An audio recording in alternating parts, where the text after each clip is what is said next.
Hello and welcome. Tonight's story deals with perspective, how we turn small problems into mountains and reduce true joys to footnotes. It asks, what if we could see things as they are, in their correct proportions? May this story gently adjust your perspective as you drift off to sleep. High in the mountains, above the clouds, where the air was thin and the stars blazed, with impossible clarity, there stood an observatory. It was old, built of stone that had stood for centuries, with a great domed roof that opened to reveal the night sky. Inside the observatory lived a woman named Dr. Astrid Jung. She was an astronomer, or had been, before her work had evolved into something stranger, something that defied easy categorization. Astrid was 62 years old, with gray hair she wore in a long braid and eyes that had spent so many years peering through telescopes that they seemed to hold depths of space within them. She lived alone except for a cat named Galileo and the occasional visitor who climbed the mountain seeking her particular expertise. Because Astrid didn't just study the stars anymore. She studied proportion, scale, the relationship between things, the way humans had a peculiar tendency to see everything at the wrong size. Her observatory contained dozens of instruments. Some were conventional telescopes of various sizes aimed at distant galaxies and nebulae, but others were strange devices of her own invention, microscopes that revealed the vast complexity in a drop of water, lenses that altered perspective, measuring tools that quantified the relative significance of events. And in the center of the observatory, her masterpiece, the scale of proportions. It looked like an old-fashioned balance scale, the kind with two plates suspended from a central beam. But instead of weighing physical objects, it weighed significance, importance, the actual size of things in the grand scheme of existence. On a cold autumn evening, a man arrived at the observatory. He had climbed for hours, struggling up the mountain path, arriving exhausted and breathless at Astrid's door. His name was Graham, and he was 36 years old. He looked older, his face was drawn with stress, his eyes surrounded by dark circles from too many sleepless nights. His hands trembled slightly as he knocked. Astrid opened the door, took one look at him and said, "You're carrying too much." "What?" Graham asked, confused. "Come in, sit. Tell me what brought you up this mountain." Graham entered the observatory, looking around at the strange instruments with bewilderment. Astrid made tea and waited patiently while he gathered himself. Finally, Graham began to speak. The words came in a rush, tumbling over each other. "I'm drowning. I can't sleep. I wake up at 3 in the morning with my heart racing, thinking about everything that's going wrong. My boss is unhappy with my work, my wife, and I had a fight about money. My car needs repairs I can't afford. My mother is disappointed that I haven't called enough. I forgot my nephew's birthday," I said. "Something awkward at a work meeting, and now everyone probably thinks I'm incompetent. I'm gaining weight. My hair is thinning. The sink is leaking. The world is falling apart. and I can't fix any of it, and I can't sleep, and I can't breathe, and everything feels like it's crushing me." He stopped, out of breath, looking at Astrid with desperate eyes. "I heard you help people with proportion? I don't even know what that means, but I'm desperate. Can you help me?" Astrid set down her tea. "Come with me." Astrid led Graham to the largest telescope in the observatory. It was pointed through the open dome at the night sky where stars blazed in their millions. "Look," she said. Graham bent to the eyepiece. Through the telescope he saw a galaxy, a spiral of stars, and dust and light, impossibly vast, impossibly beautiful. "That's the Andromeda Galaxy," Astrid said. 2.5 million light years away. It contains 1 trillion stars. On one of those stars, maybe there's a planet. And on that planet, maybe there's someone looking through a telescope at our galaxy, seeing the Milky Way as we see Andromeda. Graham looked. The scale of it was overwhelming. "Now," Astrid said, "tell me again about your boss being unhappy with your work." Graham started to speak, then stopped, opened his mouth, closed it. Against the backdrop of 1 trillion stars, the criticism from his boss seemed different, smaller, not unimportant, but not crushing, not the end of the world. He started. "It still matters. I still need my job." "Of course it matters," Astrid agreed. "I'm not saying it doesn't, but does it matter as much as you've been allowing it to matter? Has it been taking up space in your mind, proportional to its actual significance?" Graham thought about the sleepless nights, the 3 a.m. anxiety spirals, the way the criticism had consumed his thoughts for weeks. "No," he admitted. "It's been taking up too much space." "Good," Astrid said. "That's the beginning of seeing proportion. Come, there's more to show you." Astrid led Graham to another instrument, a powerful microscope with a drop of pond water on its slide. "Look," she said again. Graham peered through the eyepiece. The drop of water revealed itself as an entire universe. Paramecia swimming, algae floating, bacteria multiplying, an ecosystem as complex as a forest, all contained in a single drop. That water was collected from a pond at the base of this mountain, Astrid explained. In that single drop, hundreds of organisms are living complete lives, being born, eating, reproducing, dying, each one experiencing its existence fully, unaware that it's taking place in something so small we can barely see it. She adjusted the microscope's focus. "Now think about your forgotten phone call to your mother, or your nephew's birthday, or the awkward thing you said at a meeting, in the grand scale of things in the scope of galaxies and centuries and the vast sweep of existence. These events are smaller than that drop of water, and yet they loom enormous in your mind, don't they? They feel catastrophic. They feel real," Graham said defensively. "They are real," Astrid agreed, "but real and significant aren't the same thing. The paramecium's life is real.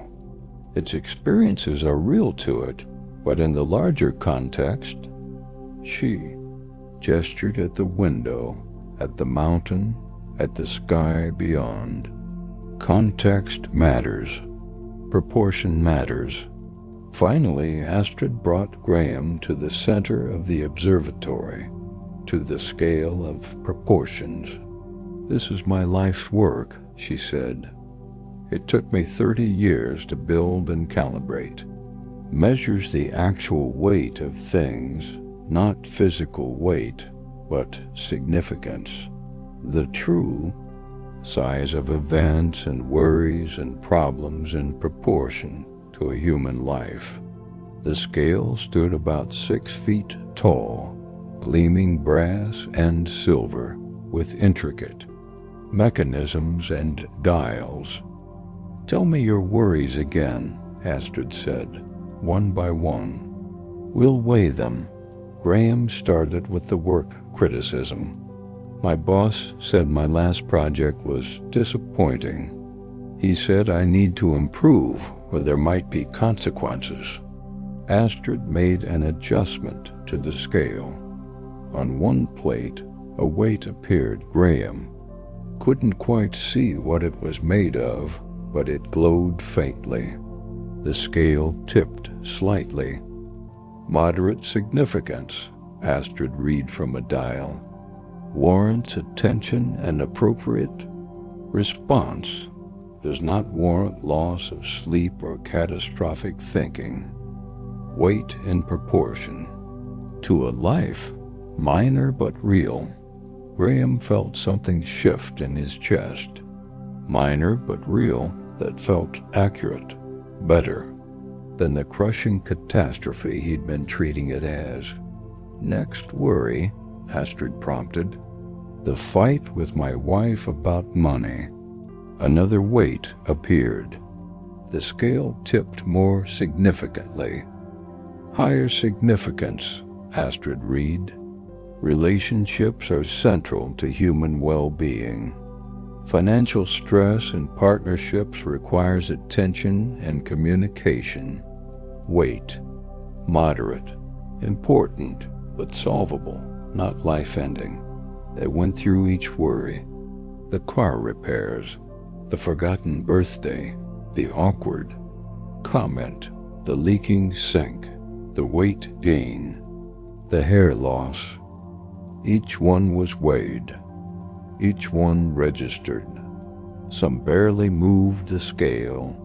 Some moved it more substantially.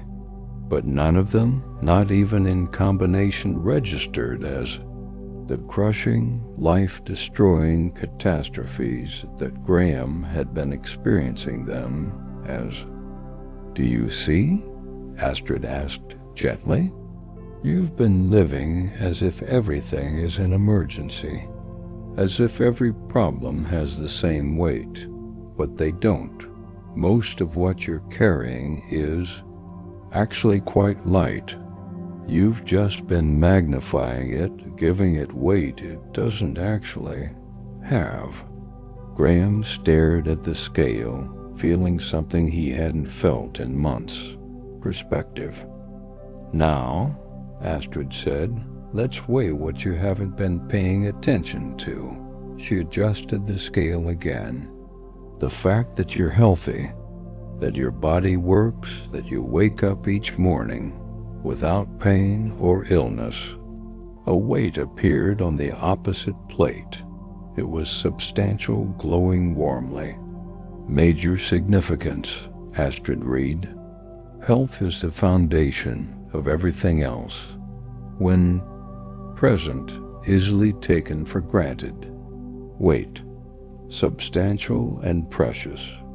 More weights appeared as Astrid spoke. "The fact that you have a wife who cares enough to fight with you about money rather than leaving or giving up.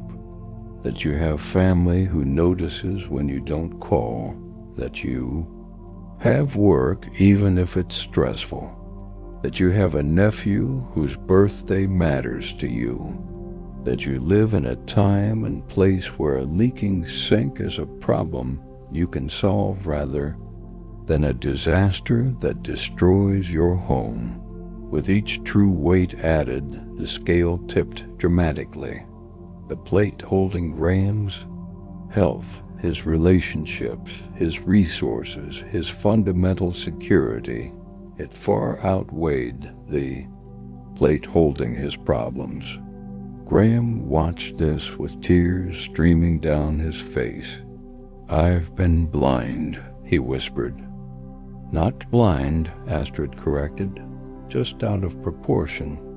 It's the most common form of human suffering, magnifying the negative, shrinking the positive, losing all sense of scale until a minor criticism weighs more in your mind than the miracle of being alive." She placed a hand on his shoulder. "The solution isn't to ignore problems or pretend difficulties don't exist.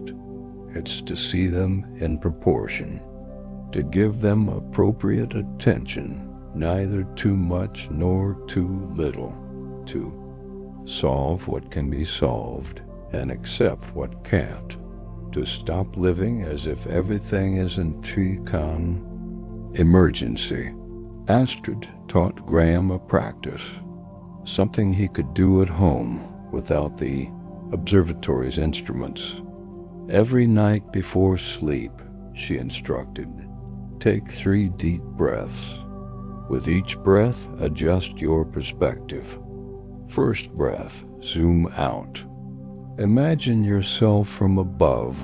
See your room, your house, your city, your country, the planet, the solar system, the galaxy.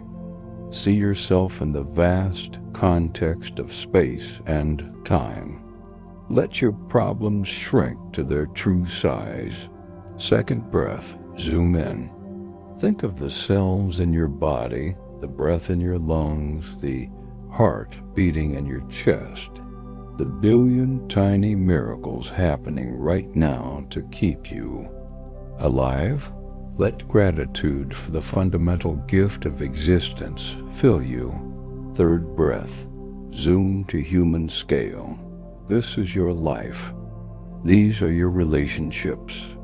These are your real, solvable, appropriately sized challenges. Neither catastrophic nor trivial. Just human, just real. Graham practiced this in the observatory under Astrid's guidance, and he felt something he hadn't felt in months: calm, space, proportion. Graham stayed at the observatory for 2 days. Astrid taught him more about perspective, about proportion, about seeing things as they truly were rather than as his anxiety magnified them. On the morning of the 3rd day, he prepared to descend the mountain. "Will it last?" he asked Astrid. "This clarity? This perspective?" "No," Astrid said honestly. "You'll lose it. Probably within days. You'll fall back into magnifying small things and shrinking important ones. It's human nature. The mind gravitates toward distortion." Graham's face fell. "But," Astrid continued, "now you know what it feels like to see clearly, and you have the practice.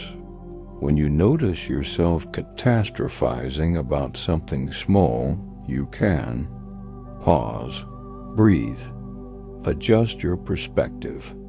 It gets easier with practice, like any skill." She walked him to the door. "One more thing," she said. "Be gentle with yourself. The fact that you magnify problems doesn't mean you're weak or broken. It means you're human. We all do it. The only difference between people who suffer constantly and people who find peace is that the peaceful ones have learned to notice when they're out of proportion and gently adjust." Graham descended the mountain. The problems that had driven him there still existed. His boss was still disappointed. His wife was still concerned about money. His car still needed repairs. but they felt different now, appropriately sized, real but solvable, human but not catastrophic. And that night, for the first time in months, Graham slept through until morning. You, too, carry many things at the wrong size, worries magnified until they block out the sun, joys shrunk until they barely register, problems given catastrophic weight they don't deserve, blessings taken for granted until they feel like nothing. What if you could see things in their true proportions? That conflict with a friend real, worth addressing, but not world-ending. That mistake you made embarrassing, yes, but not the catastrophe your mind has made it. That fear about the future worth acknowledging, but not worth the countless hours you've spent in anxiety about it. And on the other side, the miraculous fact that you're alive, that you can think and feel and breathe, that you have people who care about you, that you have countless small comforts and securities that billions throughout history would have considered unimaginable luxury. Tonight, before you sleep, adjust your perspective. Zoom out. See yourself from above, from space, from the vast sweep of cosmic time. See how small your current worries are in that context. Not unreal, just small, appropriately small. Zoom in. Feel your heartbeat, your breath, the miracle of consciousness, the fundamental gift of being alive. Let gratitude for this foundational blessing fill you. Zoom to human scale. This is your life. These are your real challenges. Neither too large nor too small. Just right-sized, just human, just solvable. Rest in proper proportion tonight.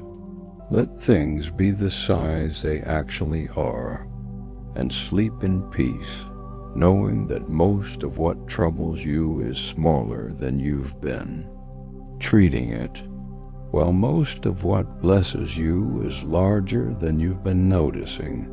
Adjust your vision, see clearly, and rest.